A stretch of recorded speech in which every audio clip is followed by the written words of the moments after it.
kejuaraan yang paling berkesan tuh kejuaraan yang mana? Kejuaraan kedua yang ada di Malang. Kenapa kok bisa aku bilang paling berkesan? Soalnya itu adalah emas pertamaku dan aku itu senang banget. Dan kebetulan pada tanggal itu aku bertanding, mamaku ulang tahun. Wih, keren banget. Berarti Jadi, yang ini? Iya, yang emas. Jadi aku merasa bangga banget soalnya bisa ngasih hadiah mamaku itu medali emas. Terus keren banget.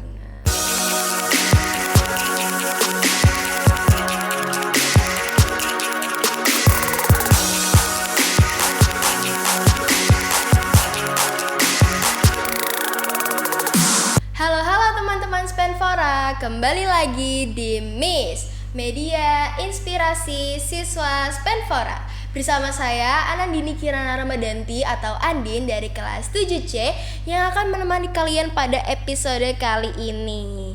Nah, hari ini aku sedang bersama salah satu siswa berprestasi Spenfora dari cabang olahraga taekwondo nih. Halo Kak, boleh perkenalin diri? Halo, perkenalkan nama aku Muhammad Akfa Berchandra dari kelas 8B. Halo Kak Akfa. Nah, denger-denger nih kemarin baru menangin kejuaraan ya. Iya dong. Juara berapa? Juara 2. Kemarin itu kejuaraan yang diikuti tuh, boleh tahu itu tuh event apa sih? Event kejuaraan provinsi yang dilaksanakan itu se-Jawa Timur. Jadi kayak antar kota, antar klub. Yang nyelenggarain event tuh siapa? Dari Pak Eri Cahyadinya sendiri, tapi minjem tempatnya itu di UNESA. UNESA GOR. Ya, Eventnya itu diselenggarain kapan? bulan kemarin tanggalnya aku lupa. Jadi bulan apa ya? Bulan Juli tanggal 19 sampai 21. Di event itu tuh ada kayak pemilihan kategorinya gitu nggak? Kayak dibedakan itu kategorinya. Dibedakan Iya, kayak kategori dari mini game, pemula, prakadet, kadet, junior sama senior. Itu tuh bisa minta tolong dijelasin nggak itu tuh apa aja? Kayak setiap kategorinya kan ada anuannya aja, itu dijelasin. Oh, jadi yang pertama itu mini game. Mini game itu untuk anak-anak umur 3 tahun ke bawah yang ikut taekwondo biasanya itu. Jadi kayak masih kecil banget itu loh. Jadi bukan bertanding ya bilangnya, itu kayak ya main-main biasa gitu tapi dapat medali. Oh, jadi kayak anak-anak kecil gitu. Iya. Kalau yang pemula itu untuk anak-anak yang sudah bilangnya itu udah termasuk kayak SD gitu ya, tapi baru ikut terus habis itu baru pertama kali bertanding. Nah, itu biasanya ditaruh di pemula. Untuk para kadet itu untuk anak-anak yang sudah naik tingkatan dari pemula ke prakadet. Jadi nanti itu biar nggak kaget itu ke kadetnya. Kalau kadet ini sudah mulai masuk open itu bisa dibilang prestasi. Jadi buat anak-anak yang sudah sabuknya itu hijau ke atas kayaknya. Iya. Terus yang junior itu biasanya sabuknya itu aku kadang-kadang lihat itu kayak yang udah besar-besar, yang udah SMA gitu. Itu junior. Iya, itu junior. Kalau yang senior itu biasanya sudah sabuk hitam atau udah kuliahan lah gitu. Nah, kemarin tuh Kak Akfa ikut kategori sing apa? Masih pemula. Soalnya sabukku itu masih belum mumpuni karena minimal itu sabuk hijau buat masuk prestasi. Oh, gitu. Nah, Kak Akfa itu tahu taekwondo dari siapa? Dari keluarga, dari temen, apa dari siapa? Dari teman. Soalnya aku tuh pas awal-awal kelas 6 itu punya pikiran buat ikut bela diri. Jadi kayak ada tujuannya itu loh. Yang pertama itu mau cari prestasi buat masuk jalur prestasi ke sekolah-sekolah impian. Sama yang kedua itu kalau bisa ya jadi atletnya Indonesia. Anjay. Nah, kenapa Kak Akfa mau menekuni taekwondo?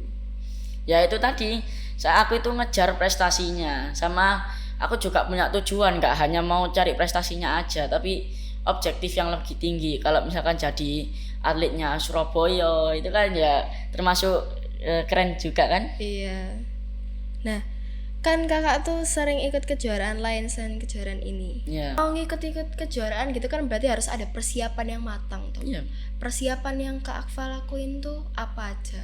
Yang pertama itu sudah pasti teknik ya, teknik untuk blocking atau tendang-tendangan itu, dan sama latihan fisik.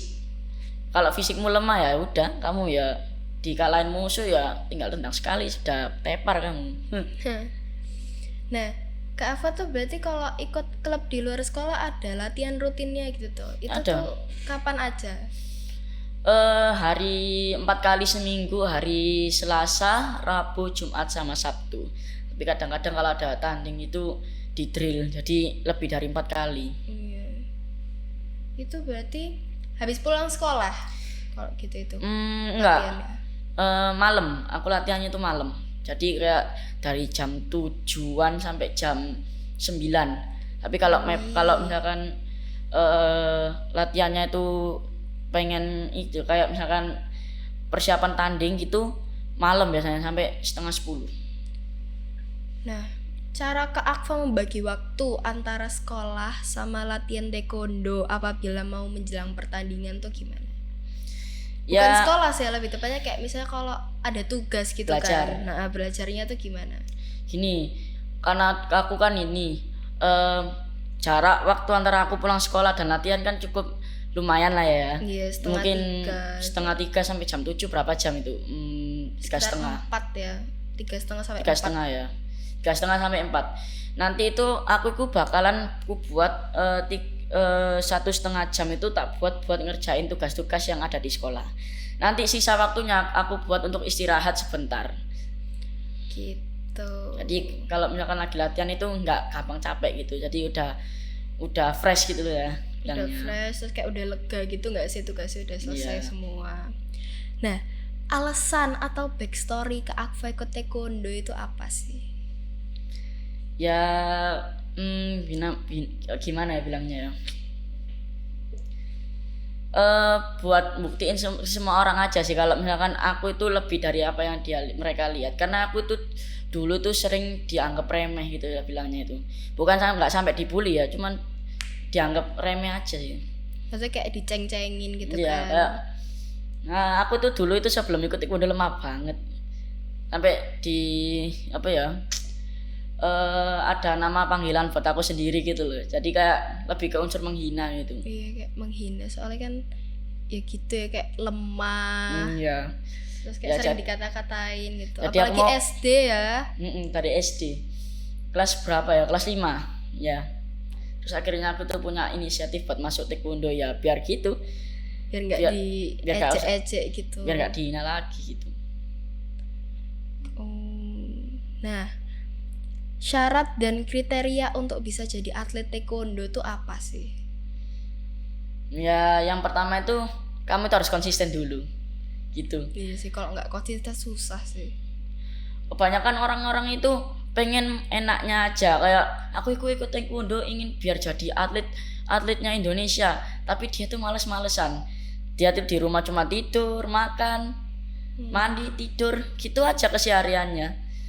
Padahal kalau kamu itu mau jadi yang hebat, mau jadi yang terbaik, kamu tuh harus merelakan segalanya, waktu tidurmu, istirahatmu, main HP-mu, itu semua kamu tinggalkan. Demi apa? Demi satu tujuan, biar apa ya bilangnya itu, biar kamu itu punya persiapan gitu loh. Jadi kamu itu apa ya bilangnya itu, apa ya, Biar kayak nggak semena-mena gitu kan. ya jadi kayak kamu itu konsistensimu itu apa ya, diujikan di situ. Kamu konsisten nggak kalau misalkan kamu ikut taekwondo itu gitu. Yang kedua, kamu itu ini nggak wajib sih, cuman kamu itu kalau bisa ya split itu menunjukkan sebagus apa tendanganmu. Jadi kalau kamu bisa split, tendanganmu pasti bagus. Jadi tendanganmu itu pasti bisa naik tinggi ke atas gitu loh. Iya, soalnya kan speed kan gini. Iya. Jadi kayak Karena takutnya nanti kalau misalkan kamu nggak bisa split, terus habis itu ketemu musuh yang tinggi banget, ya gimana ya? udah tingginya beda. Terus ya, gitulah. Ya pokoknya gitulah. Nah, kan kalau di taekwondo tuh ada sabuk-sabuk gitu toh. Iya. Itu kan berarti tingkatan-tingkatan. Nah, apa aja sih tingkatan-tingkatan yang ada di taekwondo itu? Warnanya ini. Yang pertama itu kalau kamu baru masuk itu kamu bakalan dikasih sabuk putih.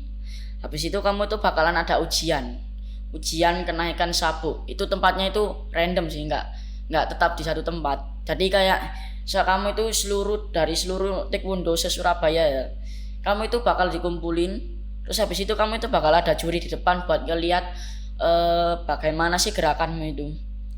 Biasanya itu pakai jurus kayak jurusmu itu kayak gimana sih, pomsel bilangnya. Jadi kayak sepakem apa sih gerakanmu itu. Habis itu kalau misalkan sudah, nanti kalian itu bakalan nunggu sertifikat. Kalau misalkan sudah dinyatakan lulus, baru kalian bisa dipindahkan sabuknya ke tingkat yang lebih tinggi.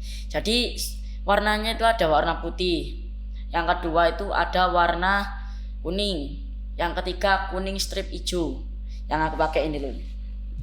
Wih. Yang keempat itu sabuk hijau. Yang kelima itu hijau strip biru. Yang keenam sabuk biru.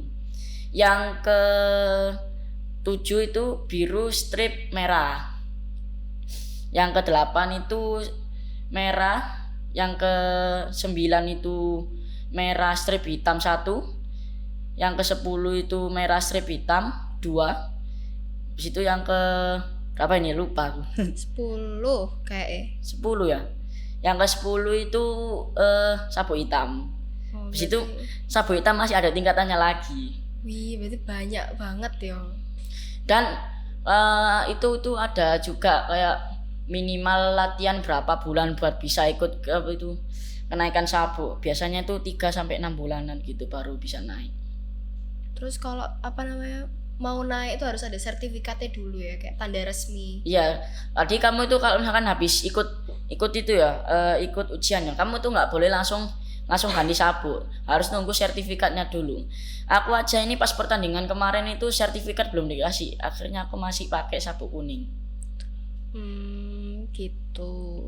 Nah, di taekwondo itu ada larangan atau pantangan gitu nggak? Kayak Ada. misalnya nggak boleh ngapa-ngapain gitu.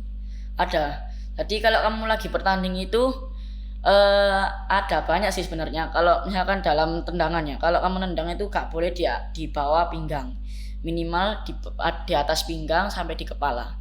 Kalau kamu ninju, kamu tuh nggak boleh ninju di kepala dan kaki. Yang boleh itu hanya di bagian badan. Dan kalau misalkan kamu itu di arena itu ada kayak batasnya gitu loh. Jadi kayak kamu itu dikasih batasan, nanti itu ada matrasnya sendiri buat itu. Jadi kamu itu nggak boleh sampai keluar. Jadi kayak ini kan lapangan, terus ada matrasnya sendiri Iya. gitu, terus ada pinggir-pinggirannya. Iya. Nggak boleh keluar batas berarti. Kalau keluar batas, Kalau keluar batas kamu bakal diganjem. Ganjem itu kayak suatu pelanggaran. kayak didis gitu lah. Iya. Nggak sampai dikasih pelanggaran. Kayak Peringatan. minus poin. Iya, Apa enggak? jadi kayak ngasih poinnya ke musuh gitu. Oh, gitu. Jadi setiap ganjem itu kamu bakalan musuh kamu itu bakal kecolongan poin. Jadi musuhmu bakal dapat poin 1. Kamu jangan sering-sering dapat pelanggaran. Kamu poinmu tinggi tapi kamu sering dapat pelanggaran, lama-lama kamu didiskualifikasi. Iya, habis poinnya. Terlalu banyak pelanggaran itu juga bisa didiskualifikasi. Gitu. Kok terlalu banyaknya tuh seberapa banyak? Kayak maksimal paling banyak pelanggaran tuh berapa kalau di taekwondo? Aku itu dengar dari seniorku itu maksimal itu 5. Berarti kalau di atas 5 tuh langsung didis. Iya, jadi kalau misalkan kamu ini udah 4 ya. Jadi kamu habis itu dapat pelanggaran lagi. Kamu kan dapat 5 toh. Itu tuh sudah peringatan terakhir. Kalau kamu masih pelanggaran lagi, kamu bakal langsung didiskualifikasi. Musuhmu langsung bakal menang. Oh, gitu. Nah, kan cabang olahraga bela diri itu ada banyak toh selain taekwondo. Apa sih yang membedakan taekwondo dari cabang olahraga lainnya? Taekwondo itu lebih mengutamakan kaki sih kataku. Tinju itu kayak diberi batasan limit, dikasih limit. Kalau di taekwondo kan harus iku dominan ke kaki, karena biasanya di cabang olahraga lain kan ada yang lebih ke arah tangan atau balance. Kalau di taekwondo itu lebih ke arah kaki, jadi objektifnya itu bukan dari tangan tapi dari kaki gitu. Bahkan untuk ngeblocking aja kita harus pakai kaki dan tangan. Berarti kayak dominannya lebih ke kaki gitu ya daripada lainnya gitu. Apa sih yang membedakan taekwondo dari cabang olahraga bela diri lainnya?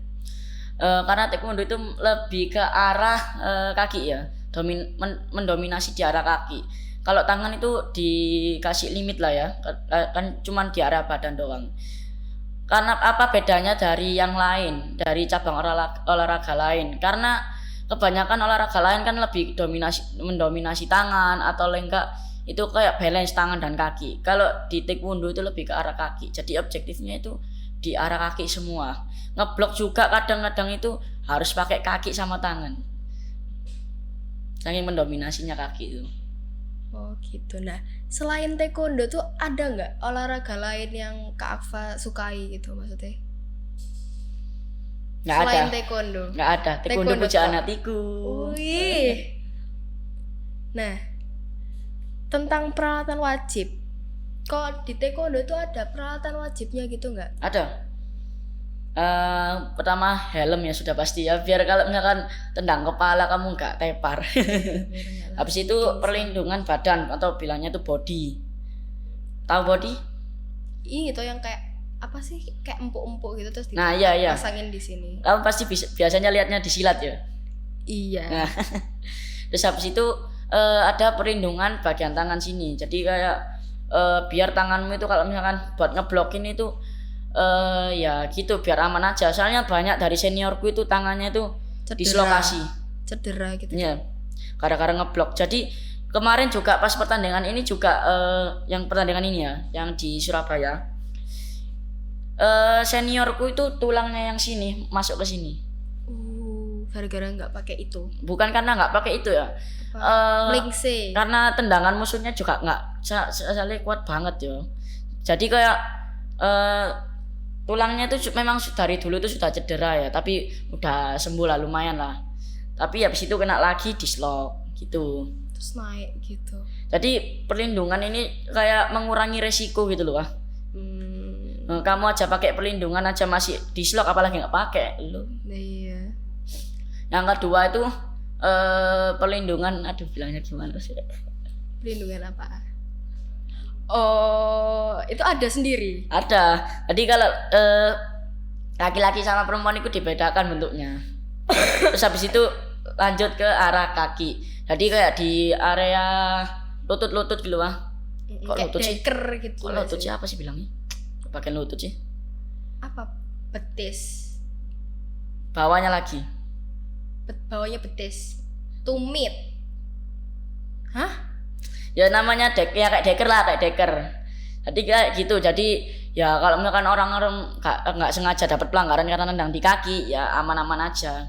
Tapi jarang sih ada orang yang cedera di kaki. Tapi kemarin juga pertandingan juga ada. Aku ngeliat itu ada anak bertanding, kakinya ditendang, gak sengaja ketendang, dobok atau celananya ini loh. Dobok ini kan itu ya, bajunya anak taekwondo. Ya, celananya itu warna merah karena darah. Jadi gak sengaja ketendang. Oh, jadi kayak berdarah gitu, ya. Sampai berdarah. Tapi aku salut sama anak itu, tapi masih mau ngelanjutin sampai waktunya selesai walaupun dia kalah. Jadi kakinya itu dalam kondisi berdarah. Jadi tapi kayak celananya itu jadi warna merah karena kecampuran darah. Kan bajunya kan warna putih sih. Iya. Ya aku agak sadis ya. Yang habis itu ada di bagian apa ya bilangnya itu kaki lah, bagian kaki. Itu buat apa? Ya pelindungan ya. Jadi kayak biar gak ankle-nya itu yang biar nggak apa ya. Biasanya itu kayak ada anak cedera di bagian ankle tapi dia itu mau bertanding dikasih itu. Tapi aku belum pernah dikasih itu sih. Belum pernah cedera soalnya. Belum pernah cedera berarti. Belum. Nah, selama tanding tuh Kak Akfa pernah ada kesulitan nggak, apa kesusahan gitu? Kesusahan ada sih. Kayak problemnya gitu. Ada pas itu aku itu pertandingan kedua ini yang aku dapat emas. Itu tuh pertandingannya itu kan habis istirahat selesai sholat ya, jam setengah satu lah. Itu tuh aku udah dipanggil dari partaiku. Jadi kalau kamu mau tahu partai itu apa, kayak suatu nomor antrian buat bertanding itu loh. Jadi setiap arena, jadi misalnya aku ada di partai 157 gitu ya misalkan ya. Berarti aku harus tunggu sampai 156 partai ini selesai. Jadi kayak satu partai itu 2 orang. Oh, berarti. Jadi satu partai itu 2 pasangan bertanding gitu. Dan partai itu kayak apa ya bilangnya itu, kayak ya nomor antrian lah bilangnya itu. Iya, berarti kayak harus gantian gitu dua-dua. Iya, jadi biar apa itu lebih terarah aja sih. Jadi kamu tuh waktunya nanti ikut 157 misalnya kan. Kamu tuh di jam segini, kamu bakalan nih di jam segini gitu ya. Habis itu biasanya partai itu mainnya itu random. Ada yang sekali, 2 kali, 3 kali, yang 5 kali juga ada. Terus habis itu kendala ya. Kendala itu aku pernah partaiku itu udah sampai gitu. Jadi partaiku kan pas itu partai berapa ya aku ya? Partai 283.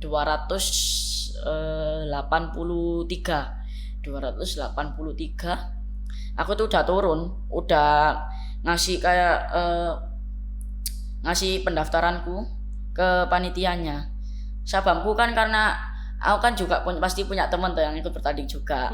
Sabamku itu masih nge-coach itu kayak ngasih arahan buat dia bertanding itu loh, biar dia menang. Iya. Itu belum selesai. Aku itu udah panik banget. Soalnya kenapa? Soalnya partaiku itu udah dipanggil gitu iya, lah. udah dipanggil. Musuhku juga udah siap di sana. Aku panik banget pas itu.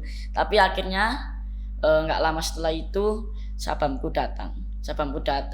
Aku ditaruh di kayak tempat antrian, kayak duduk, tempat duduk. Jadi ini arena ya, misalkan ini kota ini arena, di pinggirnya itu ada kayak tempat buat nunggu atlet buat pertandingan. Kayak tempat antri gitu lah ya gitu. Tapi ya akhirnya setelah sabunku datang itu aku jadi lega banget. Nah, tiap partai itu kan katanya Kak Afa isinya 2 orang. Iya. Itu tuh dari satu klub yang sama apa beda-beda? Apa dicampur gitu? Dicampur. Bahkan temanku itu pertandingan yang keduaku yang di Malang yang juara 1 ini, pertandingan keduaku ini temanku itu ketemuan karena sabuknya itu hampir sama, berat badannya sama, jadi ketemu di satu partai yang sama. Temanku itu hampir gak mau bertanding gitu loh, gara-gara karena apa ya, lawannya itu teman sendiri gitu loh. Tapi ya mau gimana lagi, jadi partaiku diacak sesuai dari berat badanmu sama sabukmu. Berarti gitu. kayak dikategoriin sendiri-sendiri, habis gitu kayak dijadiin satu gitu. Iya. Dicampur. Misalkan contohnya ya, kamu itu beratmu antara 35 sampai 40 ya. Aku juga sama beratmu. Beratku sama kamu itu sama. Sabukku, misalkan kamu sabuk biru, aku sabuk hijau strip biru. Kan itu kan hampir sama ya. Kayak itu setara gitu. Iya. Kemungkinan ketemu itu pasti ada. Kamu bisa jadi ketemu sama aku padahal satu klub yang sama gitu. Oh, berarti disamain sama kayak dideket-deketin gitulah ya sesabuknya itu. Iya, jadi kayak disamain gitu loh. Ini berat badannya 35, kamu main sama musuhmu yang beratnya 35. Sama sabuknya itu harus sama atau lega beda dikit lah. Biar apa itu gak perbedaan skill yang terlalu jauh gitu. Oh, gitu. Waktu tanding itu yang 3-3 ini pernah lawan anak mana aja? Mulai dari yang pertama kali banget itu lawan siapa? Anak Surabaya. Yang pertama itu anak Surabaya. Yang kedua itu anak mana ya? Anak Semarang. Ya, anak Semarang atau anak mana gitu. Ya, anak Semarang. Yang ketiga ini juga anak Surabaya. Nah, siapa sih kira-kira atlet taekwondo idolanya Kak Akfa itu yang menginspirasi prestasinya Kak Akfa di taekwondo? Ada nggak? Ada. Siapa? Siji Nicholas. Kamu pasti gak tahu siapa si Nicholas. Iya, siapa sih itu? Boleh Si diceritain Nicholas nggak? itu atlet dari USA, Amerika. Dia tuh atlet dari Amerika. Aku tuh suka sama permainannya. Dia tuh peringkat 8 dunia. Jadi kayak masuk 10 besar itu loh. Dan dia itu kemarin itu main di Olimpiade Paris 2024. Aku tuh ngeliat dia. Suka banget aku sama permainan dia itu. Jadi dia tuh mainnya tuh santai banget, gak ada kerusak-kerusuk gitu. Main santai nunggu momentum. Kalau musuhnya nendang dia blocking, langsung cari counternya gitu. Jadi aku paling suka sama dia itu karena ya mainnya gitu. Walaupun dia pasti pernah kalah ya, tapi bukan berarti aku bakalan pindah idola itu. Berarti kayak semakin terpesona gitulah ya sama performanya. Ya makanya kenapa aku nekunin taekwondo ya karena dia. Karena aku suka sama permainannya. Kok bisa dia tuh nendangnya kayak gini? Kok bisa tinggi banget tendangannya? Aku jadi pengen kayak dia, Rek. Aduh. Berarti gitu. kayak inspirasi banget gitulah yo. Lagian aku juga pengen lain kali kalau misalkan ada olimpiade di luar negeri. Amin. Ya bisa jadi aku atletnya lah ya, atletnya dari Indonesia Amin, perwakilan. amin. Nah, menurut Kak Akfa nih, gimana sih perkembangan taekwondo di Indonesia, khususnya di Surabaya nih? Perkembangannya gitu. Mm-mm. Perkembangannya sih lumayan banget ya kataku. Karena banyak banget sekarang itu yang atletnya itu masuk PON. PON Bukan itu kayak olahraga. pelatihan. PON itu apa ya bilangnya itu kayak apa ya bilangnya PON itu? Pelatihan kayak uji gitu Iya, kan? kayak seleksi kayak itu. Kayak seleksi buat jadi atletnya Surabaya gitu. Banyak sekarang yang mau ikut PON. Dari klubku aja sekarang ada 2. Cuman 1 doang yang aktif sekarang. Ya itu karena itu tadi konsistensi itu paling penting. Dan aku juga bakal pengen dapat PON. Lagian PON itu digaji loh sama Surabaya. Wih. Jadi atletnya Surabaya itu bakal digaji, tapi aku nggak tahu gajinya berapa. Kak Akfa nggak pernah ikut PON itu? Aku masih pemula, gimana Oh. gimana cara masuknya? Belum boleh berarti. Masa ya kalau misalkan aku masuk ya baru daftar udah langsung di kick out. Soalnya itu kenapa kok nggak boleh itu? Belum memumpuni. Iya belum mumpuni. Jadi kayak PON itu kayak kamu itu diseleksi. Jadi kayak ada orang sendiri buat ngelihat caramu bermain bertanding itu. Jadi ada orang khusus kayak buat ngelihat cara teknik bertanding. Oh kamu mainnya kayak gini. Nanti kamu itu bakal diundang sendiri gitu loh. Terakhir, ada nggak sih kiat-kiat apa saran gitu buat teman-teman Spenfora yang mau belajar atau latihan taekwondo nih?